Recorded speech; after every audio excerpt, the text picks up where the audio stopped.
하나님께서 오늘 우리에게 주시는 말씀은 창세기 18장 16절에서 21절까지 말씀입니다. 하나님의 말씀을 경청하십시오. 그 사람들이 거기서 일어나서 소돔으로 향하고 아브라함은 그들을 전송하러 함께 나가니라. 여호와께서 이르시되 내가 하려는 것을 아브라함에게 숨기겠느냐? 아브라함은 강대한 나라가 되고 천하 만민은 그로 말미암아 복을 받게 될 것이 아니냐. 내가 그로 그 자식과 권속에게 명하여 여호와의 도를 지켜 의와 공도를 행하게 하려고 그를 택하였나니 이는 나 여호와가 아브라함에게 대하여 말한 일을 이루려 함이니라. 여호와께서 또 이르시되 소돔과 고모라에 대한 부르짖음이 크고 그 죄악이 심히 무거우니 내가 이제 내려가서 그 모든 행한 것이 과연 내게 들린 부르짖음과 같은지 그렇지 않은지 내가 보고 알려 하노라. 아멘. 이것은 하나님의 말씀입니다. 오늘 이 말씀을 통해서 우리에게 은혜 주시기를 바랍니다. 우리 사랑하고 또 좋아하는 우리 친구 목사님, 윤상일 목사님 섬기시는 교회에 와서 함께 말씀을 나눌 수 있게 돼서 너무나 기쁘고 또 감사합니다. 저는 대구에서 자랐고요. 대구에서 한 30년 지내다가 주님의 부르심을 따라서 중동에서 한 10년 지내고 또 인도 땅에서 한 4년 보내다가 지금 안식년으로 이렇게 쉬고 있습니다. 같이 또 우리 목사님과 또 선한이웃교회 좋은 공간에서 말씀을 같이 또 배우고 피정하는 시간을 가지고 있는데요. 환대해 주셔서 감사드리고 또 오늘 말씀을 통해서 주님께서 선명하게 우리에게 말씀해 주시기를 원합니다. 드라마를 보다 보면 우리 주인공이 독백을 하는 장면을 종종 만나게 되죠. 독백이라는 것은 작가가 시청자들에게 중요한 정보를 줄 때 쓰는 방법 중에 하나입니다. 그 드라마에 나오는 주인공들은 잘 모르고 복을 보고 있는 시청자들은 알 수 있도록 하는 좋은 장치가 되죠. 한 드라마에 나오는 독백 하나를 제가 읽어드리겠습니다. 인간이 쓸쓸할 때가 제일 제정신인 것 같아요. 그래서 밤이 더 제정신인 같아. 어려서 교회 다닐 때 기도 제목 적어내는 게 있었는데 애들이 쓴 걸 보고 이걸 왜 기도하지? 성적, 원하는 학교, 교우관계, 고작 이런 걸 기도한다고? 신한테? 신인데? 난 궁금한 건 하나밖에 없었어. 나 뭐예요? 나 여기 왜 있어요? 몇 달 전에 종영했던 나의 해방일지라는 드라마의 11화에 나온 여자 주인공의 독백입니다. 오늘 우리가 읽은 본문은 하나님의 독백입니다. 얼핏 보면 하나님이 아브라함에게 말씀하시는 것처럼 보이지만 자세하게 읽어보면 아브라함에게 말한다기보다 이 글을 읽고 있는 우리에게, 독자인 우리들에게 하나님의 독백이라는 형식을 가지고 중요한 정보를 우리들에게 창세기 저자가 알려주는 장면이라고 할 수 있는 것이죠. 다시 말해서 귀뜸해 주는 장면입니다. 우리가 하나님의 독백을 들을 수 있다니 이런 놀라운 자리죠. 하나님이 숙고하시고 하나님이 독백하시는 그것을 우리들에게만 살며시 이렇게 알려주시는 것입니다. 속삭이듯이. 사실은 말이야, 내가 하나님을 왜 택한 줄 아니? 라고 이렇게 마치 우리의 귀에 대고 귀뜸해 주시는 장면처럼 읽을 수 있는 것이죠. 여기에 중요한 아브라함의 존재 목적이 나오고 택하신 이유가 나오며 그것이 우리를 부르신 하나님의 이유죠. 그런 느낌을 가지고 17절부터 19절까지를 우리 다 같이 한 번 더 한 목소리로 읽어보시겠습니다. 시작. 여호와께서 이르시되 내가 하려는 것을 아브라함에게 숨기겠느냐? 아브라함은 강대한 나라가 되고 천하 만민은 그로 말미암아 복을 받게 될 것이 아니냐? 내가 그로 그 자식과 권속에게 명하여 여호와의 도를 지켜 의와 공도를 행하게 하려고 그를 택하였나니 이는 나 여호와가 아브라함에게 대하여 말한 일을 이루려 함이니라. 아멘. 자, 중요한 정보를 발견하셨습니까? 이 독백 속에 담긴 굉장히 중요한 단어 두 개가 나오는데 그건 바로 의와 공도입니다. 좀 어려운 단어죠. 다른 말로 성경에 보면 공의와 정의라고 번역되는데요. 이게 어떤 의미인지는 설교를 계속하면서 함께 풀어보겠습니다. 자, 먼저 우리가 중요한 것은 하나님의 독백 속에 담긴 아브라함의 존재 목적, 우리의 존재 목적이 의와 공도를 행하게 하려고 한다는 것이 첫 번째 중요한 내용입니다. 그리고 두 번째는 그걸 행해야 되는 대상이 누군지를 말씀하고 계시죠. 누굽니까? 아브라함의 자식과 권속들이죠. 권속이라는 건 가족이라는 말입니다. 자, 그러면 아브라함은 안 행해도 될까요? 그렇지 않겠죠. 아브라함도 행해야 됩니다. 여기 보시면 명하여 여호와의 도를 지켜라는 이 말씀이 새 번역에서는 뭐라고 번역했냐면 잘 가르쳐서 이렇게 번역했습니다. 그러니까 아브라함의 자녀들과 가족들에게 잘 가르쳐야 되는 거예요. 잘 가르치는 방법이 뭘까요? 말도 해야 되지만 제일 좋은 가르침은 보여주는 겁니다. 자기가 그 길을 가면서 그 도를 따라가면서 말하는 것. 그러면 굉장히 잘 가르쳐집니다. 그래서 오늘 말씀에도 보면 여호와의 교훈을 지켜 이렇게 번역하지 않고 어떻게 말했습니까? 여호와의 도를 지켜. 도는 길이죠. 길은 설명하라고 있는 것이 아니라 가라고 있는 것입니다. 물론 설명도 해야 됩니다. 이게 길이라고. 이게 인생의 길이라고 설명해야 되지만 길은 가라고 있는 거죠. 아브라함은 그 길을 가면서 가르쳐야 했습니다. 그리고 세 번째 중요한 질문은 그 의와 공도를 행할 사람은 아브라함을 포함해서 아브라함의 자녀와 가족이죠. 근데 그것을 그렇게 의와 공도를 행할 수 있도록 하겠다고 하시는 주체가 누구십니까? 오늘 본문 말씀에 19절에 주어가 누구예요? 아브라함입니까? 하나님이십니다. 이게 굉장히 중요합니다. 그걸 19절은 강조하고 있어요. 시작도 내가 라고 시작하시지만 뒤에 보시면 그걸 이루는 것을 누가 할 것인지 한 번 더 강조하는 내용이 나옵니다. 19절 끝에 보시면 이렇게 돼 있죠. 이는 누가요? 아브라함이요? 나 여호와가 이루겠다는 겁니다. 자, 중요한 세 가지가 다 나왔습니다. 아브라함을 택하신 이유, 그리고 그것에 순종할 대상, 그리고 그것을 이루실 분, 다 나왔습니다.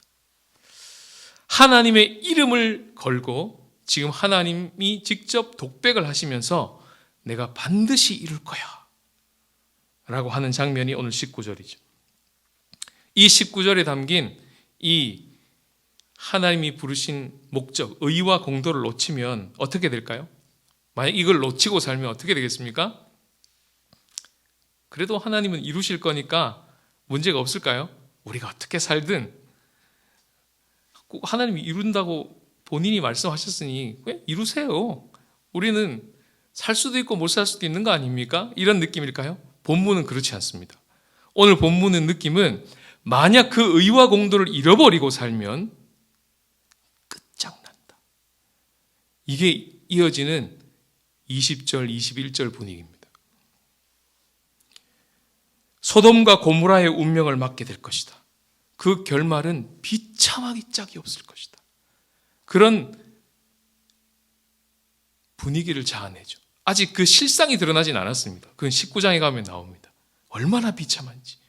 롯의 운명이 그 소돔과 고모라에 살고 있는 사람들과 그 롯과 그 가족들의 운명이 얼마나 비참한지는 19장에 나오지만 예고가 되고 있죠. 오늘 20절, 21절에. 읽어볼까요? 여호와께서 또 이르시되 소돔과 고모라에 대한 부르짖음이 크고 그 제약이 심히 무거우니 이렇게 되어 있습니다. 왜 하나님이 결연하게 독백하시는지 분위기가 파악이 되시죠. 뭔가 장애물이 딱 놓여 있고 그 하나님의 부르심을 망각한 채 내리막길을 향해서 치닫고 있는 그 모습 속에서 하나님은 안타까움도 있지만 어떻게 해요? 결연해지십니다. 더 결연해지시는 거예요. 그러면서 독백을 하고 계신 거죠. 의와 공도, 이 공의와 정의를 놓치면 죽음이라는 메시지가 여기 담겨 있습니다. 실제로 이스라엘 백성은요, 이렇게 부름을 받았습니다. 아브라함의 후예들이죠. 야곱의 후예들, 그들은 이렇게 부름을 받았어요.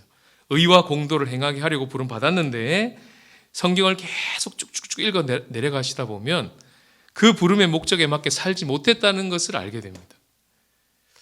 그게 이스라엘 백성들의 운명이었는데 그것을 이사야라는 선지자가 노래를 부르다가 끝에 한 구절로 이스라엘의 지금 영적 상태가 어떤지를 정확하게 드러낸 장면이 나와요. 그걸 제가 한번 읽어드리겠습니다. 스크린이 준비되어 있습니다. 무릇 만군의 여호와의 포도원은 이스라엘 족속이요 그가 기뻐하시는 나무는 유다 사람이라. 그들에게 정의를 바라셨더니 도리어 포악이요 그들에게 공의를 바라셨더니 도리어 부르짖음이었도다. 가끔씩 신문을 보면 오늘의 시대 만평 이래가지고 그림 하나로 지금 이 시대를 그림 한 장으로 딱 보여주는 게 있죠. 마치 그런 느낌입니다. 지금 이사야가 노래를 부르고 있는데요. 노래 끝절에 가사에 지금 이 이스라엘 시대의 상황을 한마디로 말해버린 거예요.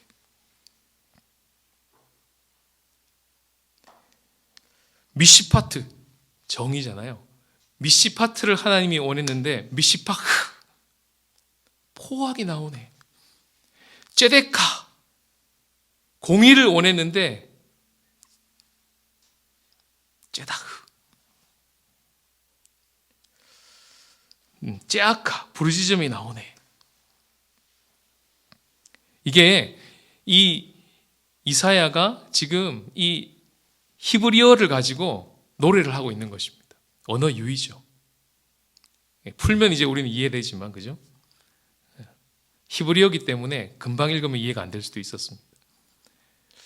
기독교에다가 모음 하나만 바꾸면 이게 기독교를 욕하는 문장이 되잖아요. 그죠? 그 독교 있잖아요. 그죠? 그 한국 사람 그걸 금방 알아들어요. 언어 유희이기 때문에. 유대인들이 못 알아듣습니다. 기독교가 멍멍이 독교가 되면 이거 못 알아들어요. 우리는 딱 알아듣습니다. 한마디로. 모음 하나 바꿨을 뿐인데. 지금 이런 느낌이에요. 뭔가를 놓친 것이죠.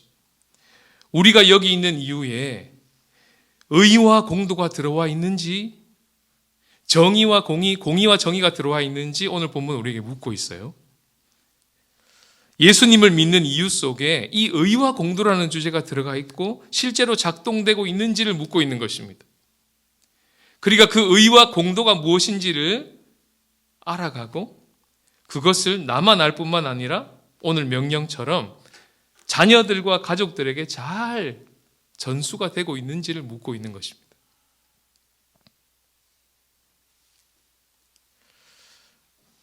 여러분은 어떠십니까? 자, 의와 공도가 무엇인지 아직 어려운 말이기 때문에 조금 더 풀 필요가 있겠죠. 그 전에 오늘 독백 속에 아브라함의 자식과 권속, 가족이라는 말이 굉장히 뜬금없이 나온다는 걸 알게 됩니다. 왜냐하면 아직 아브라함에게는 자식이 없어요. 아직 오늘 이 본문의 독백이 나올 때까지는 아직 아브라함의 자식 이삭이 없습니다. 태어나지도 않았어요. 근데 왜 갑자기 이 이야기가 나올까요? 이유는 바로 이 19장에 나오는 롯의 자녀들과 가족들이 나오기 때문에 그렇습니다. 대조해서 읽어라 라고 하시는 하나님의 이 성경의 저자의 사인이에요. 귀뜸해 주는 거죠. 여호와의 자식들은, 아브라함의 자식들은 여호와의 도를 지켜 따르고요. 롯의 자식들은 19장 31절에 보시면 뭘 따라갑니까? 19장 31절 한 장 넘겨보시면 다 같이 읽어볼까요? 큰딸이 시작. 큰딸이 작은딸에게 이르되 우리 아버지는 늙으셨고 온 세상의 도리를 따라 우리의 배필될 사람이 이 땅에는 없으니 딱 대조되고 있죠. 여호와의 도를 지켜 따라가는 자와 온 세상의 도리를 따라가는 롯의 자녀들과 가족들. 다시 오늘 본문으로 돌아오면 하나님이 우리에게 원하시는 건 의, 째덱한데 20절, 21절에 부르짖음이라는 단어가 2번 나오죠. 그건 째악합니다. 이게 대조되고 있죠. 소돔만 아니라 소돔 땅에 살고 있는 롯의 가족이 소돔화 되어 있다는 것을 18장, 19장을 읽으면서 감을 잡게 됩니다. 그러니까 롯은 오늘날 이런 거죠. 이런 자의 대표입니다. 교회 안에 들어와 있고 성도라는 이름, 목사라는 이름을 달고 있으나 실제로 살아가는 삶은 온 세상의 도리를 따라가고 있는 자의 대표가 롯이에요. 의와 공도를 놓치고 신앙생활을 하게 되면 구원의 확신을 강조하게 됩니다. 왜냐하면 그들에게 중요한 건 죽어서 가는 천국이거든요. 그게 분명히 있습니다. 의와 공도라는 주제를 놓치게 되면 구원의 확신을 강조하고 죽어서 가는 천국을 강조하고 자녀 전수, 자녀들에게 신앙이 전수되는 건 놓쳐지고 말하는 것과 행동하는 것이 괴리가 생기고 교회에서의 모습과 가정에서의 모습이 벌어지게 되고 그러므로 인해서 전수는 안 되게 되고 이런 모습들의 삶이 다 롯의 모습이었습니다.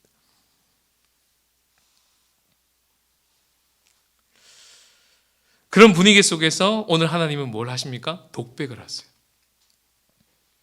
안타까움 가운데 그러나 결연한 의지를 불태우시면서 독백을 하고 계십니다. 아무도 여호와의 도를 따라가는 사람이 없는 거예요.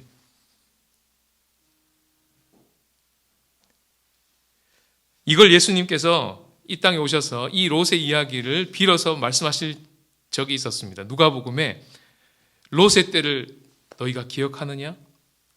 그때 롯의 때와 같이 사람들이 먹고 마시고 사고 팔고 심고 집을 짓는 데만 관심이 있었던 그때를 너희들이 기억하느냐 하고 예수님이 말씀하신 적이 있으세요.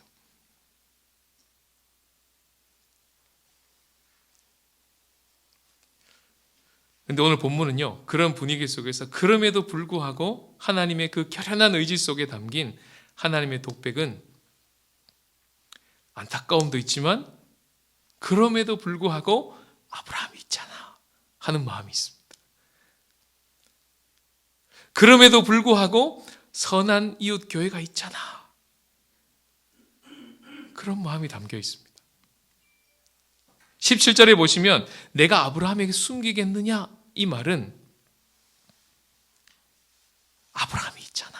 이런 느낌이에요. 내가 반드시 아브라함으로 하여금, 내가 반드시 선한 이웃 교회로 하여금 강대한 나라가 되고 말씀 그대로 이 공동체로 말미암아 우리만 아니라 천하 만민이 복을 얻게 만들고야 말 거야 라고 하시는 의지가 이 속에 담겨 있는 것이죠.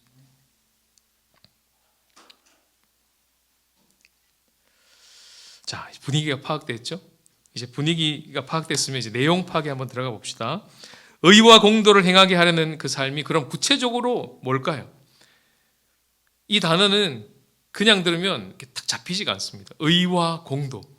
딱 그림이 그려지세요? 어떤 그림인지?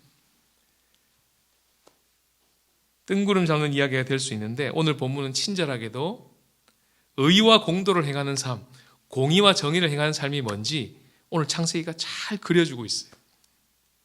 문맥 속에서 발견하는데요. 첫 번째는 앞문맥입니다. 문맥입니다. 1절부터 15절까지. 그건 손님 환대고요. 한마디로 풀면. 뒤에 나오는 22절부터 33절까지는 중보기도입니다. 손님 환대부터 한번 봅시다. 18장 1절부터 15절까지인데 아브라함이 손님을 환대하고 있죠. 2절에 보시면 3명이 나오는데 이야기를 좀 읽어보면 3명 중에 2명은 천사고요. 1명은 하나님이라는 것을 알게 됩니다. 힌트가 1절에 나오고요. 13절에 나옵니다. 1절에 하나님이 나타나셨다라는 게 먼저 주어지고 13절에 가서야 비로소 정체가 확 드러나죠. 아, 3명 중에 한 분이 여호와셨구나.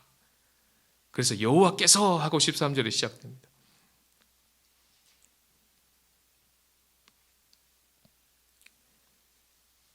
그 손님 3명을 환대하는 아브라함의 모습은요, 굉장히 신속하고 빠르고 그리고 전심을 다해서 후하게 대접하는 모습을 보여주는데 6절에 보시면 그가 쓰라고 한 이 가루가 고운 가루에다가 세스아 22리터 정도 되고요. 최상급 가루 22리터. 7절에 보시면 송아지를 잡습니다. 이건 3인분 음식을 준비했다는 게 아니라 마을 전체가 먹고도 남을 엄청난 만찬을 준비했다는 거예요. 환대하고 있다는 모습입니다. 그에 비해서 롯은 어떻게 대접합니까? 19장 1절에 보시면 분위기가 비슷한데 성문에 앉아 있죠. 18장 1절에 보시면 장막에 아브라함이 앉아 있는 것과 대비해서 19장 1절은 성문에 앉아 있습니다. 성문에 앉아 있다는 말은 롯의 지위가 굉장히 높다는 거예요. 장로급이에요. 그 재판관급, 판사급인 거예요. 지위가 굉장히 높게 있다. 성공했다는 것이죠. 롯은 소돔이라는 지역에서 성공했습니다. 세상의 이 잣대에서. 거기 딱 앉아 있어요. 그런데 롯이 환대하는 모습은 3절에 보시면 꺼내는 게 무교병을 꺼냅니다. 인색한 모습을 드러냅니다. 뿐만 아니라 소돔 사람들이 천사를 대하는 모습은 환대가 아니라 포악의 모습을 보여주죠. 그때 소돔 사람들이 막 천사들을 성적으로 이렇게 학대하려고 할 때 롯이 어떻게 합니까? 2딸을 내어주지 않습니까? 오야, 앞에 아브라함은 송아지를 내줬는데 롯은 2딸을 내주네? 더 엄청난 걸 내주는 사람인가 보다. 이렇게 해석하면 큰일 납니다. 그게 아니고 지금 롯은 소돔화되어 있는 거예요. 그걸 알 수 있도록 성경이 8절에 보시면 이렇게 말하죠. 딸을 내주면서 너희 눈에 좋을 대로 딸들에게 행하라 이렇게 되어 있습니다. 이건 본인이 그렇게 했던 것입니다. 13장부터 롯이 땅을 선택할 때나 무엇을 결정할 때나 항상 롯의 눈에 좋을 대로 선택해 왔거든요. 이 이야기를 통해서 신약으로 갑자기 탁 가보면 히브리서 13장 1, 2절에 히브리서 기자가 이 장면을 놓고 이렇게 적습니다. 형제 사랑하기를 계속하고 손님 대접하기를 잊지 말라. 이로써 부지중에 천사를 대접한 이들이 있었느니라. 히브리서 기자의 눈으로 오늘 본문을 보면 오늘 이 본문 속에 형제 사랑, 손님 대접 또는 손님 환대라는 주제가 담겨 있구나. 알지도 못하고 손님을 대접했는데 그들이 천사였고 그분이 하나님이셨구나. 하나님을 수종드는 일이 그 자리에서 일어났구나라는 걸 알 수 있는 것이죠. 그리고 더 나아가서 그것이 바로 아브라함이 거기 있는 이유고 우리가 여기 있는 이유라고 오늘 창세기는 이야기를 하고 있는 것입니다. 자, 여기 의와 공도의 의는요, 한글로는 공의, 히브리어는 째다카 이렇게 말하는데 쉽게 풀면 관계가 좋다 이런 말입니다. 성경에서 의롭다 이 말은 착한 일을 많이 한다. 틀린 말은 아닌데 정확한 표현은 아닙니다. 관계가 좋아서 열매가 좋다. 관계가 좋은 가운데서 선한 일들이 나온다. 이 모습이 의롭다 이런 뜻입니다. 하나님 우리를 향해서 의로우시죠. 그분은 우리를 향해서 그분이 할 수 있는 모든 신실하심을 나타내십니다. 어디까지요? 아들을 내어주기까지. 그래서 그분은 우리를 향해서 이 아들을 내어주신 이 복음의 놀라운 역사를 통해서 의로우심을 나타내십니다. 그래서 우리를 향해서 하나님이 얼마나 신실하시고 그 관계를 회복하시기를 원하시는지 그 신실하심이 우리에게 복음을 통해 나타나서 우리도 하나님을 향해서 신실해질 만큼 그만큼 의로우십니다.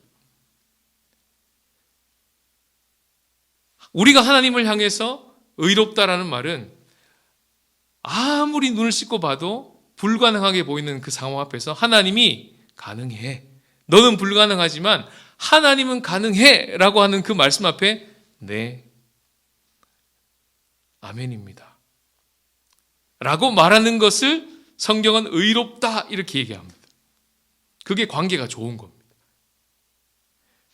이렇게 하나님과 인간 사이에 의로움도 있지만 사람과 사람 관계에 의로움도 있겠죠. 관계가 좋은 게 있겠죠.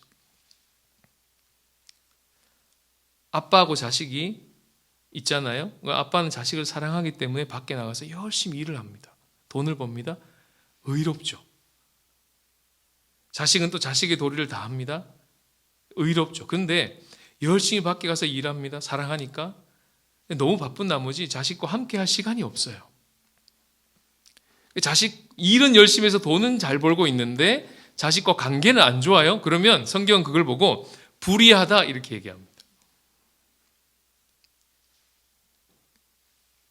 20년 지기 우리 집에 온 손님을 잘 환대해라. 이게 성경의 메시지죠.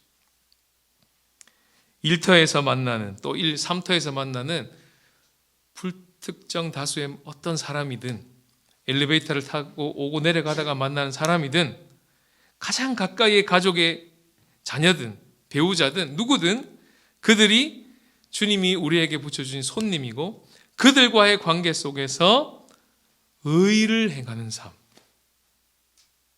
어떻게 해요? 손님 환대.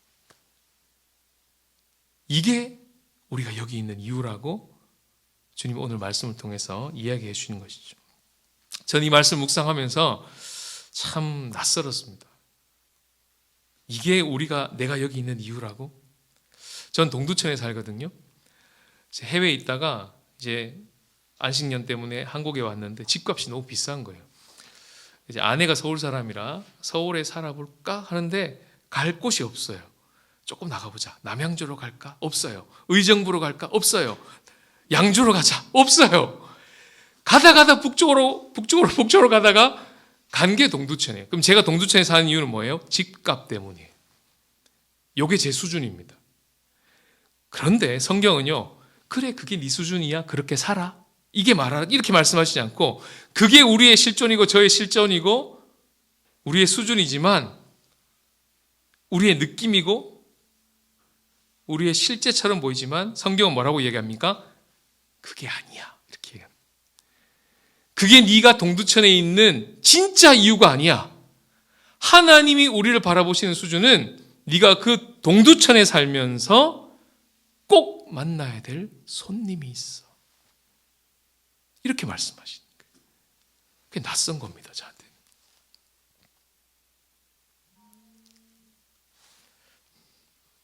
지금 동두천에 1년 거의 넘게 살았거든요. 손님이 있더라고요. 이 참 좋은 기도입니다.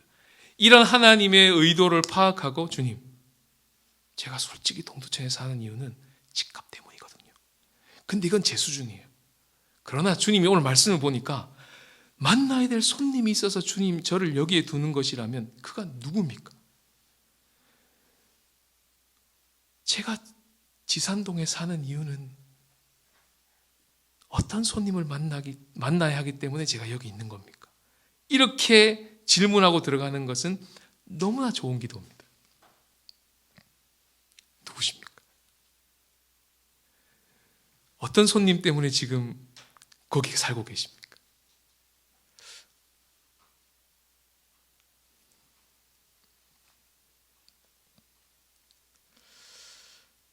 참 놀랍죠. 전혀 다르게 사는 방식 아닙니까? 우리가 어떻게 이렇게 살 수 있겠습니까? 우리가 지산동에 사는 이유는 손님 환대 때문이다. 어떻게 이렇게 살 수 있죠? 이렇게 우리가 살 수 있는 이유는 하나님이 우리를 그렇게 환대하셨기 때문에 그렇습니다. 하나님에게 우리는 손님 정도가 아니라요. 성경은 뭐라고 얘기하고 있냐면 원수다 이렇게 얘기해요. 우리는 하나님께 원수된 자였습니다. 하나님을 무시해도 그렇게 무시하고 살았어요. 사람이 가장 뚜껑 열릴 때가 언제냐면 무시당할 때입니다. 정말 못 살아요. 그런데 그걸 우리가 하나님을 향해 그렇게 살았습니다. 그런데 그런 우리를 향해서 어떻게 해요? 십자가로 두 팔 벌리고 환대해 주셨어요. 원수를 환대해 주셔서 우리를 자녀로 그분의 시민으로 그분의 백성으로 삼아주셨어요. 진짜 그 사랑 우리가 받은 자라면요, 오늘 이 창세기에서 네가 거기 있는 이유가 뭔 줄 아니? 손님 환대 때문이야 라는 말이 에게 고작 그거 하나 때문에 제가 지산동에 사는 거라고요? 이렇게 반응하지 않게 됩니다. 그게 얼마나 엄청난 부르심이라는 것을 알기 때문이죠. 감을 잡는 겁니다. 아, 그렇군요. 평생 그렇게 사는 것이군요. 자, 예수님도 그렇게 말씀하셨죠. 지극히 작은 자에게 한 것이 곧 누구에게 한 것이라고요? 나에게 한 것이다. 이게 우리를 이 땅에 있게 하신 이유입니다. 두 번째는 중보기도입니다. 오늘 본문 뒤로 이어지는 22절부터 33절까지가 그 이야기인데 아브라함이 소돔을 위해 기도하잖아요.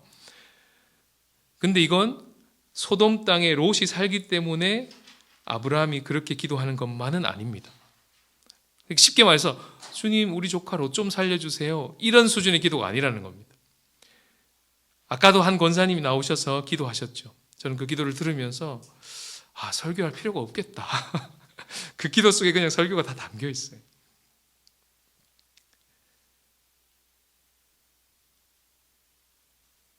주님 제가 이 지산동에서 잘 먹고 잘 살려면 북한이 미사일 쏘면 안 돼요. 이런 느낌이 아니잖아요. 그런 느낌이 아니에요 지금. 롯이 소돔에 살기 때문에 우리 롯 좀 구해주세요. 그러면 소돔 땅이 살아야 돼요. 이런 느낌이 아니에요 지금. 소돔 땅을 위해서 기도하고 있습니다. 소돔 땅을 살려달라고. 좀 느낌이 다르죠. 근데 롯은 어떻게 기도합니까? 아브라함은 지금 이렇게 기도하고 있는데 롯은 19장 19절에 가보시면 20절에도 나오고요. 주의 종이 주께 은혜를 입었고 주께서 큰 인자를 내게 베푸사 어떻게 해요? 누구를 뭘 구원해달라고요? 내 생명을 구원하시오나 이렇게 되죠. 또 20절 끝에 보시면 내 생명이 보존되기를 원합니다. 이렇게 기도합니다. 일부러 대조시키고 있어요. 롯의 기도와 아브라함의 기도를 딱 대조해서 의와 공도를 따르 행하는 삶이 어떤 삶인지를 구체적인 그림으로 우리에게 보여주고 있는 것입니다. 실제 아브라함은요, 오늘 본문에 돌아와서 뒤에 보시면 50명부터 시작해서 처음에는 5명씩 다운되죠. 45명으로 딜하고 40명으로 딜하고 이렇게 3번 기도합니다. 그러다가 10명씩 또 다운됩니다. 30명, 20명, 10명 또 3번 기도하죠. 총 6번 기도합니다. 6번 다 응답됐을까요? 안 됐을까요? 응답됐습니다. 읽어보세요. 50명 있으면 멸하지 않으시겠습니까? 그래, 멸하지 않을게. 45명은요? 오케이. 40명은 오케이. 주님, 참으셔요. 30명은요? 20명은요? 10명은요? 오케이. 근데 그걸 읽는 우리 독자들은 불안해집니다. 주님은 계속 응답하고 계신데 10명도 없나 보다. 불안해져요. 한 번만 더 기도하면 어땠을까? 주님 한 명은요? 이렇게 딜하면 어땠을까? 이런 생각이 들지 않습니까? 아브라함은 거기서 기도를 멈춥니다. 이유는 뭐냐 하면 그 소돔 땅을 구원하시고 때론 심판하시고 하는 것이 자신이 기도하고 안 하고에 달려있지 않다는 걸 지금 보여주는 거예요. 그럼 뭐라고 기도합니까? 내가 기도를 하든 안 하든 상관없이 하나님은 심판하시기도 하시고 은혜를 베푸시기도 하실 거면 뭐라고 기도하냐고요. 기도 무용론 아닙니까? 그게 아니라 오늘 본문은 하나님께서 처음부터 6번째 것까지도 다 응답하고 계시고 그리고 아브라함이 마지막 7번째 기도를 하지 않음으로써 이 소돔 땅을 향하신 하나님의 주권을 인정하고 선을 넘지 않고 그리고 하나님이 이 소돔 땅을 구원하시고 심판하실 것이라는 것을 믿고 하나님급으로 하나님의 마음을 가지고 마치 하나님을 막아서듯이 그렇게 기도하고 있는 이 모습을 우리로 하여금 보라는 것입니다. 이게 내 작품이에요. 이게 의와 공도를 행하고 있는 삶이에요. 기도에 응답을 주목하고 기도하지 말고 그 기도를 받고 계시고 그 기도를 하고 있는 아브라함과 하나님의 마음이 느껴지니 그 마음으로 네가 여기 서서 중보 기도를 하는 것이 네가 여기 있는 이유란다 라고 말씀해 주시는 것입니다.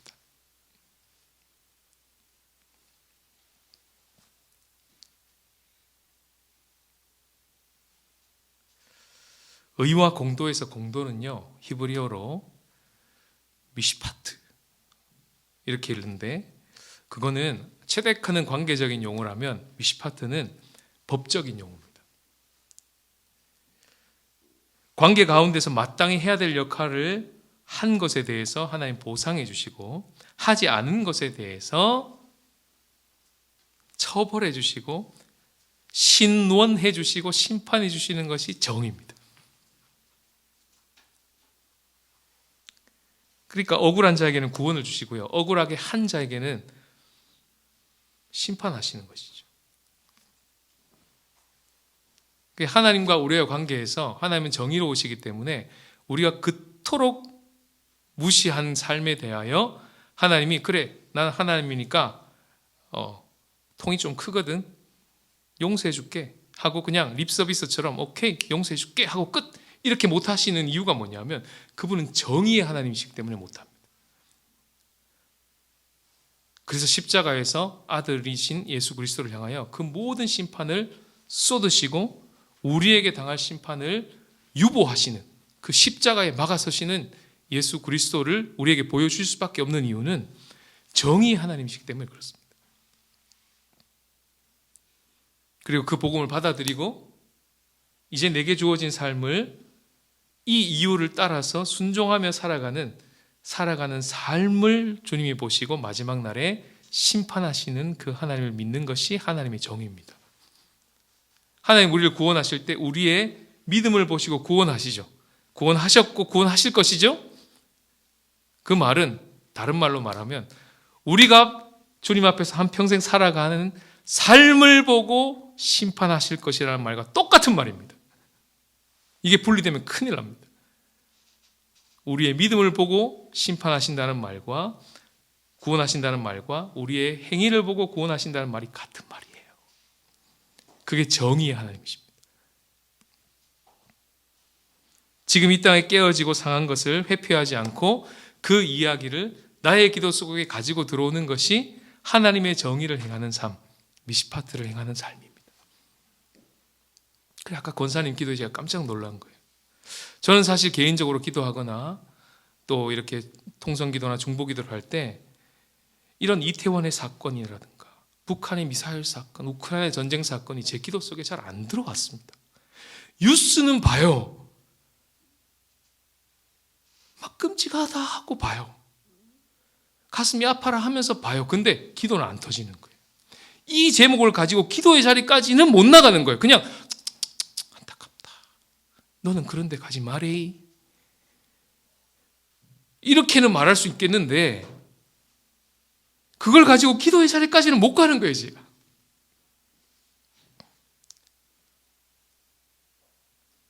이게 저의 실존이었습니다. 그런데 말씀을 보니까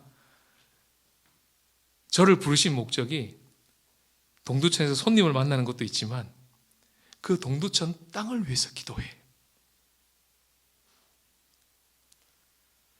그 동두천 땅에 서 있는 성도들과 그 동두천에서 조그만한 북한이거든요. 북한 땅을 위해서 기도해. 동두천 지역 사회를 위해서 기도해.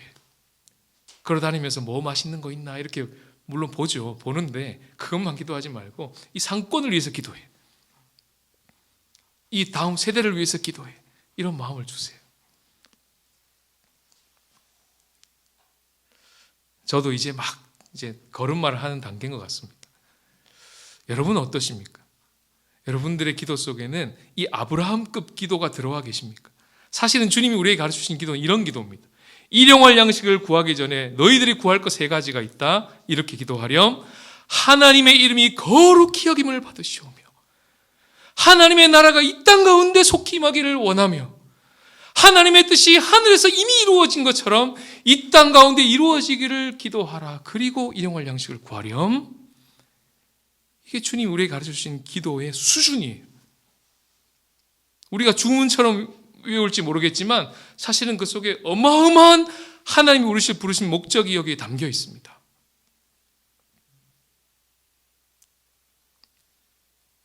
그래서 아까 권사님 기도하실 때 많이 놀란 거예요.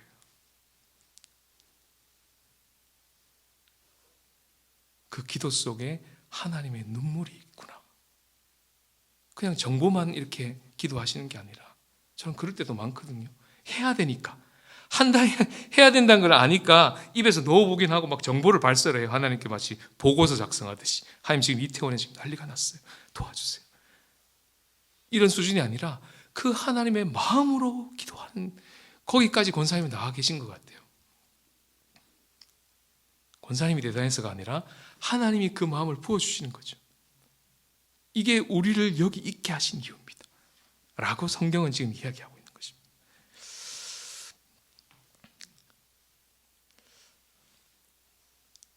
유튜브에 1시간 기도라는 이제 검색어를 쳐보시면 매일마다 기도문이 올라오는데요.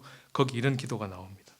하나님의 나라가 속히 이 땅 가운데 임하게 하소서. 나라마다 전쟁을 그치고 에너지와 식량이 무기화되지 않고 전 세계 기도자들이 하나님을 경외하고 협력하게 하소서. 김정은 정권이 무력 도발을 그치게 하시고 남북 간의 정치 군사적 대립이 심각한 이때 다른 영역에서라도 남북이 화합하는 일들이 조금씩 열리게 하소서. 이태원 참사의 희생자 가족들을 위로해 주시고 그들의 고통을 치유해 주소서. 국가와 사회 모든 영역의 공직자들이 더욱 정직하고 겸손하여 국민을 잘 섬기게 하소서.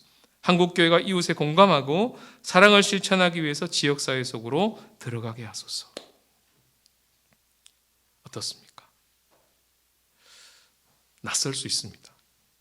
한 번도 이렇게 기도를 안 했을 수 있습니다. 저처럼. 그러나 주님 오늘 이 자리로 주님이 초대하십니다. 의와 공도를 행한다는 삶은 뜬구름 잡는 얘기가 아니라 이처럼 네가 두 발 딛고 있는 그 땅을 위해서 기도하라. 그 자리에 들어가 보시면 하나님의 마음을 주실 것입니다. 주기도문에 가르쳐 주신 그 하나님의 마음, 주님의 마음이 흘러오는 놀라운 은혜를 경험하게 되실 것입니다. 이제 말씀을 맺겠습니다. 이와 같이 의와 공도를 행하는 삶이 오늘 우리가 여기 있는 이유인데 그렇게 살 수 있는 힘은 아브라함이 결단하고 최선을 다하고 의지를 불태워서 한 것이 아니라 아브라함이 하나님과 동행했기 때문에 가능한 것이었습니다. 아브라함이 하나님을 찾아간 것이 아니고 여호와 하나님이 아브라함을 찾아온 이야기가 오늘 본문의 18장의 시작입니다. 지금 아브라함은요 하나님과 동행하고 있습니다. 16절에 보시면 끝에 나가니라, 우리 권사님 장로님 3일 전에 배우셨죠? 나가니라 이게 뭐라고요? 동행하는 거라고. 할라크. 지금 아브라함은 하나님과 함께 걷고 있습니다. 동행하고 있어요. 그리고 22절에 보시면 아브라함이 지금 누구 앞에 있습니까? 여호와 앞에 그대로 서 있습니다. 이건 17장 1절에서 나오는 그 할라크, 너는 내 앞에서 행하여 완전하라 하신 그 행하여, 이게 할라크, 넌 나와 동행하여 완전하라, 이런 명령입니다. 아브라함이 아브라함급으로 하나님급으로 손님을 환대하고 기도할 수 있었던 것은 아브라함이 하나님과 동행했기 때문입니다. 그래서 성경은 아브라함만을 향해서 수식해주는 놀라운 단어가 있는데요. 모세도 그런 말 못 들었고요. 다윗도 그런 말 못 들었는데 아브라함에게만 해주시는 말씀이 하나 있습니다. 너는 나의 벗이다. 이사야 말씀. 근데 놀랍게도요, 그 아브라함만 들었던 친구라는 말을 예수님이 이 땅에 오셔서 누구에게요? 우리 모두에게, 예수를 따라가는 우리 모두에게 나는 너를 종으로 부르지 않아, 나는 너를 친구로 불러. 그 아브라함의 자리로 우리를 불러주십니다. 예수님 때문에. 처음에 드라마 이야기를 했죠. 나 뭐예요? 난 여기 왜 있어요? 그 질문에 대답을 하실 수 있는 분은 작가도 아니고요, 목사님도 아니고요. 오직 우리를 그 자리로 부르신 하나님 한 분뿐이십니다. 그분이 오늘 말씀을 통해서 독백이라고 하는 이 놀라운 하나님의 숙고하심, 독백을 우리에게 들려주심으로 그게 바로 여호와의 도를 지켜 의와 공도를 행하기 위해서 오늘 우리가 여기 있는 거란다. 너희가 여기 있는 거란다. 이렇게 말씀하고 계신 것입니다. 그런 삶을 살게 하시는 결연한 의지를 불태우신 그 하나님과 동행하시면서 매력적인 그리스도의 삶을 사시기를 주님의 이름으로 축복합니다. 기도하시겠습니다. 하나님 감사합니다. 우리 귀에 속삭이듯이 하나님의 독백을 들려주셔서 감사합니다. 그 하나님의 독백이 오늘 이 말씀을 통해 천둥처럼 들리게 하옵소서. 우리가 여기 있는 이유, 그것이 바로 손님을 환대하고 그 땅을 위해 중보하는 놀라운 기도의 자리로 부르시는 그 하나님의 이유가 내가 여기 있는 이유가 되게 하옵소서. 예수님의 이름으로 기도합니다. 아멘.